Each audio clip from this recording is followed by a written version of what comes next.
For this week's post-lab questions, you will write molecular equations, total ionic equations, and net ionic equations for all reactions that took place.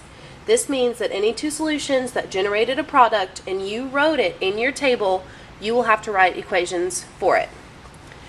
So first, you need to write your molecular equation. And I'm just going to do the very first example, which was between NaOH and H2SO4.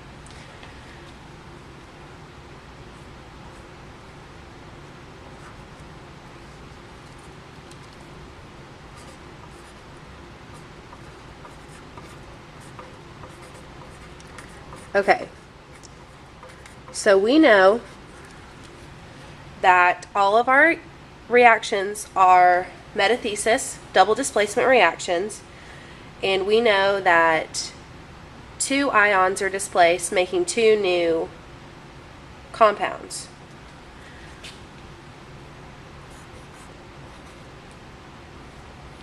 So we know that it's Na and SO4 and water. And this is where your solubility rules become very important, because the products you form must be identified as soluble or insoluble before you can complete your total ionic equation.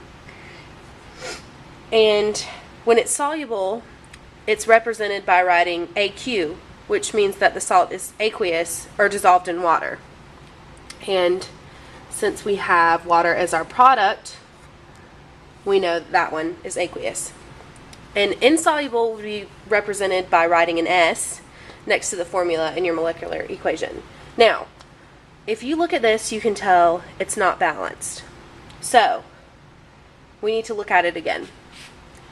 And since we know that Na has a +1 charge and SO4 has a 2- charge, this becomes Na2SO4 and H2O as our products. But it is still not balanced.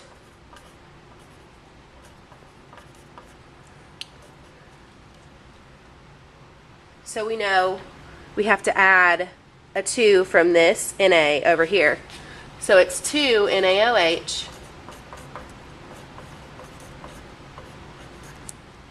but it's still not balanced. So we add a 2 right here,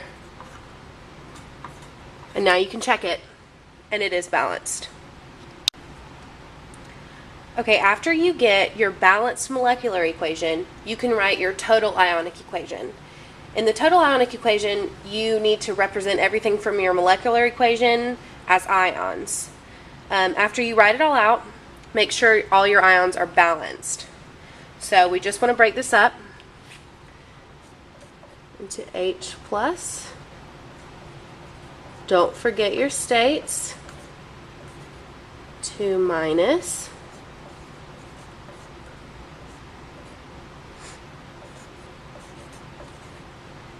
And since there's a 2 in front of this NaOH, we want to make sure we carry the 2 over to the OH as well.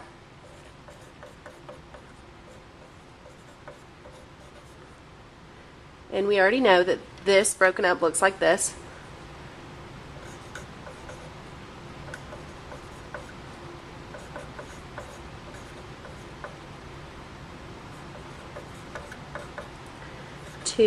H2O liquid. Okay, and you can look at it and tell it's not balanced. So we need to look at whatever we have to make sure we need to have the same amount on both sides. So since there's a 2 right here in front of the Na, we add a 2 right here. And we have 4 hydrogens on this side. We only have 3 on this side. So we put a 2 in front of this H plus. And make sure you check it, and now it is balanced. So the next thing we do is we look for our spectator ions, and these are the ions that are found on both sides of the equation and can be canceled out because they're the same. And in this case, our spectator ions are SO4, 2 minus, and 2 Na plus. Now we can write our net ionic equation. In the net ionic equation, we want to show any product that does not exist as an ion. And in this example, it's H2O because it's a liquid. But any solid or liquid needs to be in your net ionic equation at all. So let's go ahead and write everything that was left over and include our liquid H2O. And since there are 2's in front of all of these, we'll cross them out. And our net ionic equation is H plus aqueous plus OH minus aqueous H2O liquid.